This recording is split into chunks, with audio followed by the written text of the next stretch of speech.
Okay, here we are on the front porch of 87. See the neighbors across the way. You've got your nice front porch area here. It's all concrete. And then a few cracks in there. That's kind of normal around here. You've got your 2-car garage over here. And then you have your front entry door, which is painted green with a transom above. And the windows have transoms above them too, so that adds more natural light. So let's head on in. Sorry for the bounciness, you'll see my shadow a few places, but you have a big open foyer. Nice high ceilings, 10 feet. To the left is a formal dining room area with double tray with crown molding insert in each place. Paint job needs a little bit to be desired. Nice window treatment, wainscoting and chair railing around the whole area. It's a light oak wood throughout, and it's not a laminate. This is the real oak, I believe, or else it's an engineered oak floor. More than likely, it was built in 2008, so it's probably an engineered oak floor. You have a little archway leading into the pantry, into the kitchen. But we'll head down the main foyer here. And again, pardon the bounciness, but you'll get a good idea on everything. Turn around and show you the front door. Here's the front door with the transom. They got this painted really dark. You have a little bit of discoloration here that makes me think that that may be where the dog may lay, and the oils from the dog or something might be there. I'm not sure, but I see a couple spots where that will be. We'll take a look more at it in a minute. But in the hallway here, this door on the left shows a half bath underneath the stairs. And gets painted dark as well. They just painted everything light in here. This thing would pop. Make the wood look better, make the trim look better. But when you paint it, you want to paint the trim as well. Then over to the right is the garage. And it's a large 2-car garage. They got 2 cars and everything else stuffed in here. They kind of, it's kind of normal for a younger family. They kind of pack everything away. The last minute, put it into closets, put it into the garage. And I was climbing over here to get to the hot water heater. And see that? So there's the hot water heater, big one. It's nice. And it looks electric. Not 100% sure, but I think it's electric. They have some wood shutters here. They're hurricane shutters. They're not required anymore, but they went ahead and provided those anyway. The velocity zone out here doesn't really need it. We haven't needed it. You never know. Might need it one day, but we're pretty far inland here, so it's pretty safe. All right, so back into the main foyer entryway. Again, look down towards the front door, the living room, the half bath. So it's a really long foyer entryway. And now you're seeing into the great room and living room areas. Before that, to the right, is this coat closet, which they've packed in with everything. But it's a good sized coat closet, so that's nice. With a light. And to the left, you're gonna begin to see the kitchen area, which is open to a breakfast area, to the great room, living area. Then there's a little niche over here where you can see the dog or cat, whichever it may be, has a place.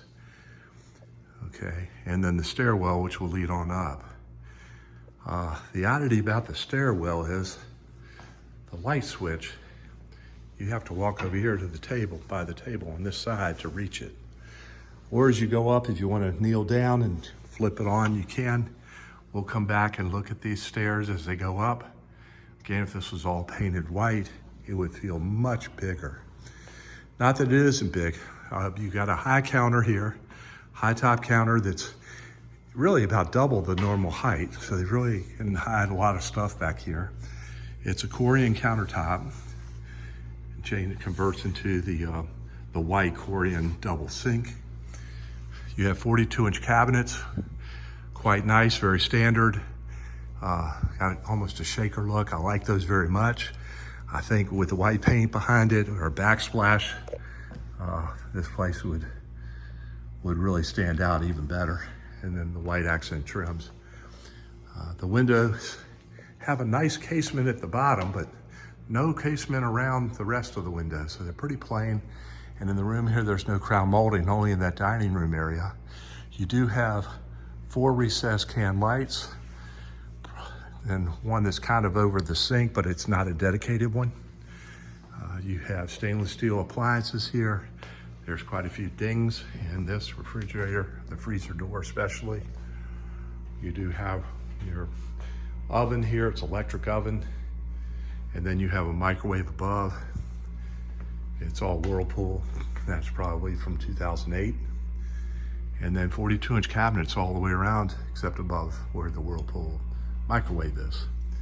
So that's nice, decent countertop, plenty enough space to move around. A couple people can be working here at the same time. And here's the view from the sink. You have a disposal in the sink, and of course you have the countertops underneath. Let's just open these up. They don't have any slides on the lower level here so far. No, not here, but you do have your dishwasher right here.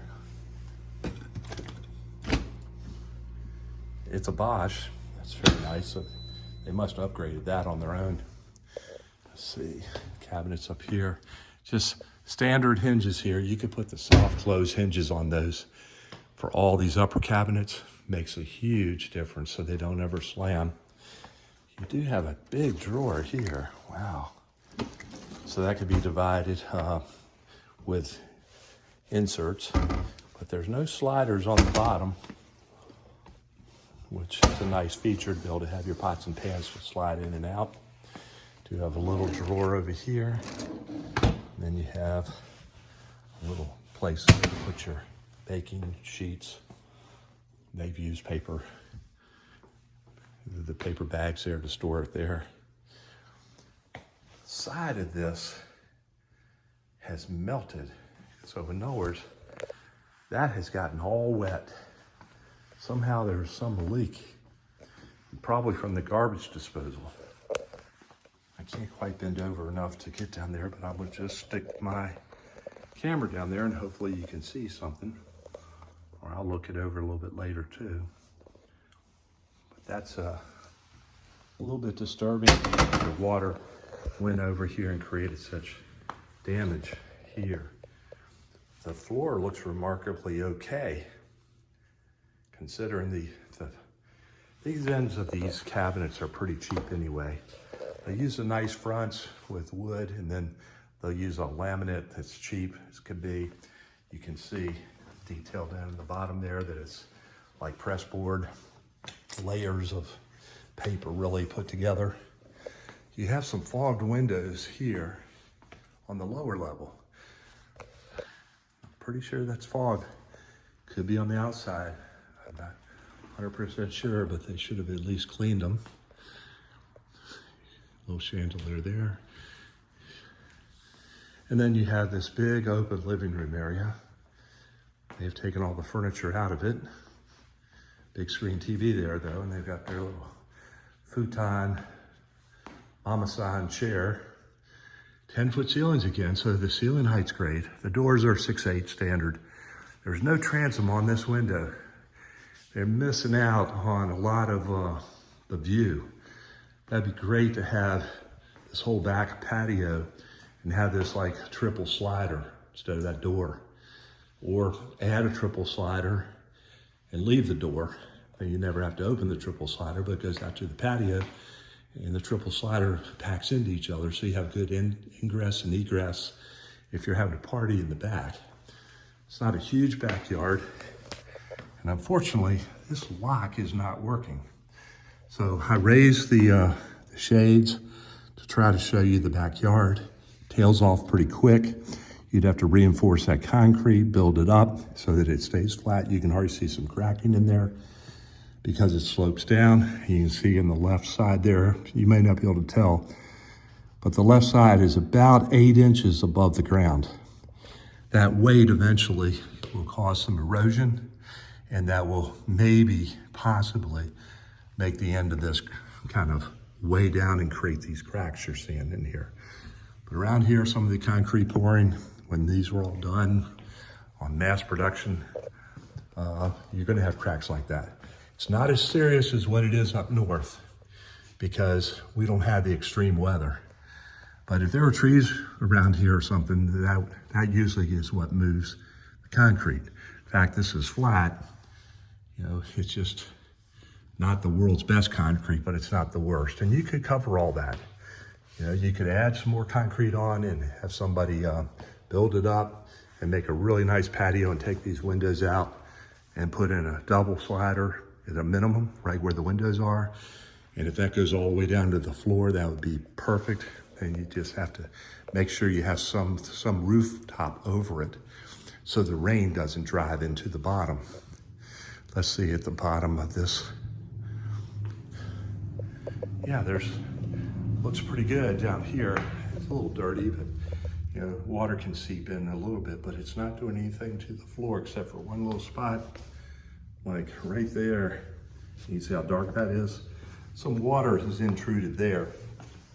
Gutters and a little cover. Even one of those crank out little areas, what do you call those? You know, that might help. You could figure that out. Very inexpensive, relatively, I should say. Okay, so here we are panning over the kitchen, the breakfast area, coming from the living room, looking down the hallway to the front door. You can see the dining room in the back and then up the stairs. Then we'll head into the master bedroom. Primary bedroom, excuse me. 6-foot door. This has like 8 to 9 foot ceilings. I don't know if that goes up to 10. It may, because it looks like a 2-foot tray. And we are moving into wintertime. That's when the heat comes on. That's when the crown molding tends to show any types of cracks, which has to be kind of silicone sealed every couple of years. And you can see a couple little cracks right over here. You see those? Nothing to worry about, but just keep that in mind. You've got nice windows. You know, 2 windows here to look there, so they got this dresser balanced in here just right. That's all good. You got yourself, you know, they've got plenty of room in here. They've got this whole built-in system. But you can see that's king bed, and you've got all this extra space. Plenty of room for sitting areas. Leads into the double doors into the master bath. You've got places on the wall over here for dressers or not other chest of drawers. They've not utilized the space here. Maybe they haven't needed it. But you have a lot of wall space to put up furniture. And crown molding inside the tray and around the room. So that's all nice too. So let's head on into the master bath. This is just your basic carpet. Probably want to change that out for sure, since they have pets. All right, so you've got tile in here, but I think that is a vinyl tile. Looks good. They keep it clean, that's nice, but it's a relatively cheap linoleum. Yeah, these are 10-foot ceilings. That tray kind of threw me for a loop because it's 2 feet deep, so that's 8 foot up to 10 feet. Usually it's 9 feet up to 10 feet. You've got your cultured marble. You got the same type of cabinets here with a drawer bank in the middle. You got your double vanity sink. You only have 1 set of lights above. Usually there'll be 1 over each sink like that. So that should be rewired. This light is out. You have a walk-in shower, pretty standard fiberglass type walk-in shower, I believe. Let me check, that may be cultured marble. You've got a stretch and soak tub, which hardly anyone ever uses anymore, but it's there. You've got a big window right next to it, bringing some natural light. Yeah, this is fiberglass insert. Okay. In the back over here, you have a really long, what we call water closet here, or toilet area. And door opens. They've got some storage here, but if the door in the middle of this, then you'd have a place to build a cabinet. Without that in mind, possibly from here, based on opening this door, you could run some storage across the top middle of this. And you could even, well, it just depends on, you know, how mobile and how much room you need. It's kind of long and narrow, but you might be able to put an elevated shelf all the way around above here. Just something to consider as an option for extra storage. And now there's the view out to the bedroom. And when we first came in, to the right and to the left are full walk-ins, full walk-in closets. And as I had mentioned in the garage, they tend to stuff everything in there to make the house look staged, and that's okay. I don't mind that, because as long as you can see the walls, get an idea how big this is, you know, it's a very nice size for a single one. And this one over here is the same, but something's fallen and I can't get the door all the way open, but I can kind of squeeze in here. It's the same size with the height. This could be double racked all the way around and add even more value and space. So keep that in mind. So that's good. The light is behind the door here. A little bit of a pain. You know, sometimes I like it to be on the outside wall here, like right about here. So you can flip the switch and the bathroom comes on. Now you got to go inside and pull the door a little bit. But this gives you a pan of the master bedroom.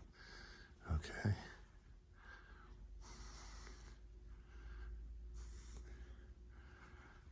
And you can freeze this if you want to look at anything in particular. So we'll head back out, and next video will be headed upstairs. But oh, before we go, see that darkness? You see that darkness? To me, I think the dog was laying there, and the oils from the dog go into that. I've been trying to figure this out for 30 years, and that's the best I can come up with. Now on the stairs here, of course, this is pretty frightful. You can see this carpet here where the dog or cat or somebody's been scratching on it. So that all needs to be changed and painted. You might even want to paint the railings on the top too. It depends on what color preference you want. Okay, so here we go. Next video will be upstairs.